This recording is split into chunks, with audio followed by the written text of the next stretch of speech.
প্রিয় BA fourth সেমিস্টারের ছাত্রছাত্রীরা, আজকে আমি যে বিষয় নিয়ে আলোচনা করব সেটি হচ্ছে তোমাদের যে বাংলা জেনারেল পেপার রয়েছে, সেই বাংলা জেনারেল পেপার CC4 বা GE4 যে পেপারটি তোমাদের রয়েছে, সেই পেপার থেকে আমি তোমাদের কিছু গুরুত্বপূর্ণ টিকা দিয়েছিলাম। যে টিকাগুলো আসার সম্ভাবনা রয়েছে সেরকমই টিকা উত্তর নিয়ে আজকে আলোচনা করব। তোমরা অনেক দিন ধরে রিকোয়েস্ট করেছিলে, যারা তোমরা PDF নোটসগুলো পেয়ে গেছো, তো তারা সেগুলো তো বাকিগুলো পড়ে নিয়েছো। তো যেগুলো তোমাদের এই যে প্রশ্নগুলো আজকে বলবো টিকাগুলো, সেই টিকার উত্তরগুলো তোমরা একটু PDF নোটস কোথা থেকে পাবে সেটা আমি বলে দেবো, ভিডিও শেষে বলছি। তোমরা এই যে আজকে আলোচনা করছি এর নোটসগুলো তোমরা ফ্রি অফ কস্টে পেয়ে যাবে, ঠিক আছে? কোথায় পাবে সেটা আমি বলে দেবো তোমাদের। এবং তোমাদের এই যে প্রশ্ন উত্তরগুলো বলবো, এগুলো একটু ভালো করে দেখে যেও। আশা করি অনেকটাই তোমরা উপকৃত হবে। তো প্রথম প্রশ্ন ছিল দুধপুকুর, টিকা লেখো দুধপুকুর। তো এটি একটু দেখে নাও তোমরা, আমি উত্তরটি আর আলোচনা করছি না, ঠিক আছে? জাস্ট তোমরা একটুখানি উত্তরটি দেখে নাও, আমি তোমাদের বলে দিচ্ছি তোমরা কোথা থেকে পাবে। এটি আলোচনা আমি আগেও করে দিয়েছিলাম, ঠিক আছে? তোমরা দেখে নাও, ঠিক আছে? তো এটি তারকেশ্বরের যে ঘটনাটা তোমাদের এখানে রয়েছে সেটি দেখে নাও। তোমাদের রমা এবং রমেশের যে, এখানে দেখে নাও তোমার উত্তরটা, ঠিক আছে? তারপর রয়েছে দেখো ইংরেজ জাতির শ্রেষ্ঠত্ব, ঠিক আছে? এটি দেখে নাও একটু। এটিরও তোমরা দেখে নাও। ভারতবর্ষে মুসলমান শাসনকালে ইংরেজ আগমন ঘটে। এদেশ তারা দখল করে 1757 খ্রিস্টাব্দে নবাব সিরাজউদ্দৌলাকে পলাশির যুদ্ধে হারিয়ে। এই ঘটনা রবীন্দ্রনাথের কাছে একেবারে আকস্মিক বিষয় নয়, যেন এটাই প্রকাশিত। এই ঘটনা রবীন্দ্রনাথের ইতিহাস বিধাতার গূঢ় অভিপ্রায় বলেই মনে হয়েছে। জ্ঞান কর্ম প্রেমের নানা পরিবর্ধমান সম্বন্ধে, নানা উদ্ভাবনায়, নানা প্রবর্তনায় নিজেদের জাগ্রত করার জন্য ভারতীয়দের প্রয়োজন ছিল ইংরেজ সান্নিধ্যের। ইংরেজের সংস্পর্শ থেকে সশ্রব্য থেকে বঞ্চিত হলে ভারতবর্ষের ক্ষেত্রে তা কল্যাণকর হবে না। তো এই উত্তরটিও তোমরা দেখে নাও, ঠিক আছে? যারা মনে করছো যে তোমরা স্ক্রিনশট তুলে নেবে, তারা তুলতে পারো, ঠিক আছে? একটু শরীরটি খারাপ, তার জন্য একটু কথা বলতে অসুবিধা হচ্ছে, তো একটু তোমরা যদি বুঝতে না পারো একটু হোয়াটসঅ্যাপে জিজ্ঞেস করে নেবে, আমি বলে দেবো, ঠিক আছে? এই যে উত্তরগুলো দেখছো তোমরা, এই প্রশ্নটির উত্তরও তোমরা পাবে। কীভাবে পাবে আমি বলে দিচ্ছি, ঠিক আছে? তারপর রয়েছে আমাদের আরেকটি প্রশ্ন, ময়নার মা, ঠিক আছে? মানিক বন্দ্যোপাধ্যায় হারানের নাচজামাই গল্পে ময়নার মা এক অসাধারণ চরিত্র। ময়নার মা সামান্য নারী হয়েও এক অসামান্য নারী রূপে নিজেকে প্রতিষ্ঠিত করেছে। তেভাগা আন্দোলন ছিল চাষিদের জমির লড়াই। এই লড়াইয়ের মধ্য দিয়ে তারা দুটো অন্যের সংস্থান করতে চেয়েছিল। এই আন্দোলনের নেতৃত্বে ছিল কৃষক নেতা, যারা অসাধারণ জনজীবনের মধ্য থেকেই উঠে এসেছিল। যেহেতু এরা কৃষকদের জন্য যান প্রাণ পণ করেছিল, কৃষকরা যাতে জমির ন্যায্য অধিকার পায় তার জন্য এরা নিরলস লড়াই চালিয়েছিল। লড়াই চালিয়ে পুলিশের চোখে ধুলো দিয়ে দিনের পর দিন গায়ে গায়ে ঘুরে চাষিদের বুঝিয়েছিল আন্দোলনের সুফল। তো এই প্রশ্নের উত্তরটি তোমরা দেখে নাও, ঠিক আছে? এবার বলি, তারপর রয়েছে দেখো ময়নার মা, ময়নাকে কৃষক নেতা ভুবন মণ্ডলের স্ত্রী সাজিয়ে পুলিশের চোখে ধোঁকা দিয়েছিল। দারোগা মনোজ ভুবনকে খুঁজিতে এলে ময়নার মা তাকে বলল যে ভুবন মণ্ডল এখানে নেই, ঘরে আছে তার জামাই। মেয়ে ময়নাকে সে পাঠিয়ে দিল ভুবন মণ্ডলের ঘরে। পুলিশের সঙ্গে এই ধোঁকাকেই রসিকতা বলা হয়েছে। ময়নার মা খুব তেজি মহিলা।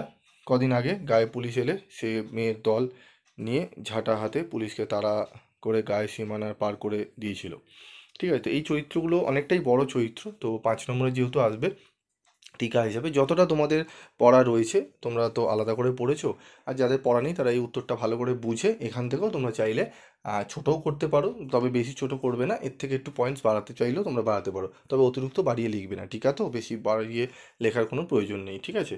জাস্ট স্টার্টিংটা একটু ভালো করে করবে, ঠিক আছে? এবং চরিত্রগুলো ভালো করে বিশ্লেষণ করবে, এই উত্তরটা দেখে নেবে।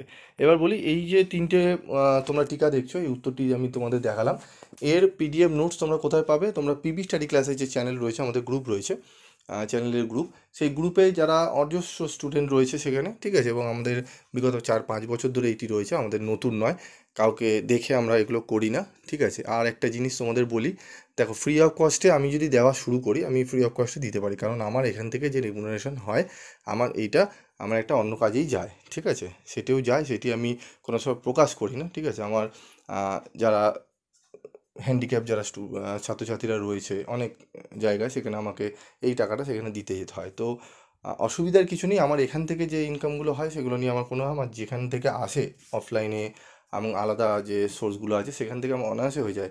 আমি ফ্রি অফ কস্টে করি না, কম রিমুনারেশনে দিই, কারণ অতিরিক্ত টাকা আমি নিতে পারি না স্টুডেন্টদের থেকে। এবং যদি আমি ফ্রি অফ কস্টে করে দিই, অনেক এরকম ইউটিউবে স্যার রয়েছেন বা যারা পড়ান, ঠিক আছে, এখন তোমরা নিজেরাও জানো যে একটা ফ্রি অফ কস্টে যদি সব কিছু করে দিই, ঠিক আছে, হয়তো তোমরা পেয়ে যাবে, কিন্তু তোমাদের একটা মানসিকতা ভাবো, যারা এগুলো করছেন, যারা এগুলো করে নিজেদের পেট রুজি রোজগার চালাচ্ছেন যতটা সম্ভব, এখান থেকে তো পুরোটা হয় না, যতটা তোমাদের কিছু দিয়ে তারপর তোমরা জানতে পারছো, সেখানে পড়াশোনা করছো, অনলাইনে হোক অফলাইনে হোক, ঠিক আছে, এই যে প্ল্যাটফর্মটা, এই প্ল্যাটফর্মটা নষ্ট হয়ে যাবে।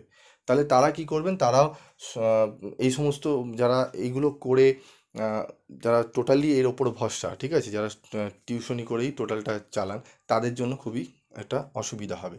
তাই এই সমস্ত মানবিকতা সব কিছু দৃষ্টিকোণ থেকে রেখে সব কিছু করতে হয়। তা তুমি এবার তোমরা বলবে, স্যার আপনি এত টাকা দেখবে, আমার যে অ্যামাউন্টটা আমি যেটা রাখি, বইয়ের দাম তোমাদের আমি প্রথমে বই রেফার করি, বলি বই কিনে নাও, ঠিক আছে, বাজার চলতি যে বইগুলো রয়েছে তোমরা বই থেকে মিলিয়ে নেবে, ঠিক আছে, আমি তোমাদের প্রথমেই বই রেফার করি। বই যারা কেন, অনেকেই বলো স্যার গোছানো নেই বা কতটা উত্তর, অনেকটা বড় উত্তর আছে বা খুঁজে পাচ্ছি না, এই সমস্ত কারণে এগুলো এখন নয়, যারা এই সমস্ত কিছু কিছু আছে কথা বলে, তারা হয়তো ছিল না, যাই হোক 2019 2018-তে ছিল না, যে কি প্যান্ডেমিক সিচুয়েশানে কীভাবে আমরা হ্যান্ডেল করেছি, ঠিক আছে। স্টুডেন্টরা যারা জানে, যারা পুরনো, যারা গ্র্যাজুয়েশন কমপ্লিট করেছে বা যারা এখন 6 সেমিস্টার সবে দিল, তারা জানে। তো যাই হোক, আমি বেশি কথা বাড়াবো না, আমি তোমাদের একটাই কথা বলবো, ফ্রি অফ কস্টে সব কিছু চাইতে গেলে যারা করে এই সমস্ত ব্যাপারগুলো, আর কিছুই না, এটা মানে তোমাদের ফ্রিতে দিলে যদি প্রথম থেকে দিত বা সব সেমিস্টারে দেখবে সে দিচ্ছে কি না, ঠিক আছে, যদিও দেওয়া শুরু করে, এটা দিলে ভালো, ঠিক আছে, প্রচার করার কোনো কথা নেই, আমিও দিই। আমারও যারা স্টুডেন্ট যারা কিছু কিছু আছে, যারা আর্থিক দিক থেকে একটু অসুবিধা আছে, তাদের যদি সমস্ত কিছুই ফ্রি অফ করে দিই না, তাহলে সমস্যা কী হবে, যারা এই প্ল্যাটফর্মে দাঁড়িয়ে যাদের কিছুটা পরিমাণ মানে পেট চালাচ্ছে বা সংসার চলছে, এমনও আছে ইউটিউবে কিন্তু পড়িয়ে বা তোমাদের অনলাইনে করিয়ে তাদের কিন্তু সংসার চলে, তো তাদের জিনিসটা বন্ধ হয়ে যাবে, ঠিক আছে। তো সমস্ত কিছু দৃষ্টিকোণেই করা, এবং তোমরা বলবে যে স্যার আপনি রেমুনারেশন রেখেছেন, আমি রেমুনারেশন যতটা রেখেছি সেটা কারোর অসুবিধা হয় না খুব একটা, ঠিক আছে, একদম রিজনেবল প্রাইসে রাখি। এবার কিছুজন আছে, আমি কোন বই থেকে কি করি আমি জানি না, বই ছাড়া কেউ কিছু করতে পারে কি না, ঠিক আছে, তারা হয়তো একটু বেশি জানে আমাদের থেকে, যাই হোক, আমাদের তাহলে শিখে নিতে হবে, আমরা তো আর মানে যে ডিগ্রিগুলো পেয়েছি, যেখানে পড়েছি, প্রফেসরের কাছে পড়েছি, ঠিক আছে, মাস্টার্স করেছি, সেগুলো হয়তো আমাদের বিফল, আমরা কিছুই হয়তো জানতে পারি না, আমরা জানি না অনেক কিছু, তাই শিখে নিতে হবে। যাই হোক, এখন অনেকে আমাদের থেকেও ছোট যারা আছে, তারা এসে এমন এমন কথাবার্তা বলে, যাই হোক, তাদের থেকে শিখে আসলে অ্যাকচুয়ালি কিছুই না। যারা, আমি একটা তোমাদের কথা বলবো, যারা অন্যের সমালোচনা সবসময় করে তাদের থেকে একটু দূরে থাকবে, দেখবে তোমাদেরই বেটার হবে, ঠিক আছে। ফ্রি কেন দিচ্ছে, কি উদ্দেশ্যে দিচ্ছে, এগুলো একটু ভালো করে তোমাদের জানতে হবে, যে কেন উদ্দেশ্য, টার্গেট কী, ঠিক আছে। ফ্রিতে যদি সত্যিই দেওয়া থাকতো, তাহলে ফার্স্ট সেমিস্টারে সেকেন্ড সেমিস্টারে এত কারি কারি টাকা নিয়ে নোটস দেওয়ার কোনো, সেল করার কোনো দরকার ছিল না, প্রথম থেকেই ফ্রিতে, প্রথম থেকেই চ্যানেলটা ফ্রি থেকেই দেওয়া শুরু করতে পারতো। যাই হোক, সেই বিষয় নিয়ে আমি যেতে চাই না। তো আমার নাম নিয়ে যদি কেউ ভালো থাকতে পারে বা তাদের চ্যানেল যদি গ্রো হতে পারে, তো অসুবিধা নেই, আমি যার জন্য আমি কিছু বলি না, ঠিক আছে। এবং আমার 3টে অফিসিয়ালি জিমেল অ্যাকাউন্ট আছে, 3টেরই চ্যানেল আছে, তোমরা খুঁজে নেবে। এবং আমার এত সময় নেই, সারাদিন ব্যস্ত থাকি, অনেকে আমার কাছে ফোন করে পায় না, ফোন করে নোটস নেওয়ার জন্য, আমি তো ফোনটা একবারও তুলতে পারি, কারণ আমার তো নোটস 4-5টা বিক্রি হবে, ঠিক আছে, বা সেল করতে পারবো, বা আমাকে অনলাইনে পড়ার জন্য অনেকে 1 মাস পরেও হয়তো অনেকে কল পায়, ঠিক আছে। আমি বড় বলছি না, কেন আমি পেরে উঠি না, কল এত আসে, আমি পেরে উঠি না, এবং শরীর অসুস্থ কারণ, এবং বিভিন্ন কাজ থাকে, পড়ানো থাকে, যার জন্য পেরে উঠি না। তো যাদের কাজকর্ম থাকে না, যাদের পড়ানো থাকে না, তারা বিভিন্ন ডিজাইনিং করে সব নোটস ফোটস, সে তোমাদের ব্যাপার, তোমরা নিতে পারো, ঠিক আছে। এবং আমার কাছে তোমরা যদি উত্তর যেগুলো পারবে না সেগুলো বলবে, আমি অবশ্যই তোমাদের দিয়ে দেবো। আজকের মতো এইটুকুই, বেশি কথা বলবো না, সামনে পরীক্ষা, পড়াশোনায় মনোযোগ দাও।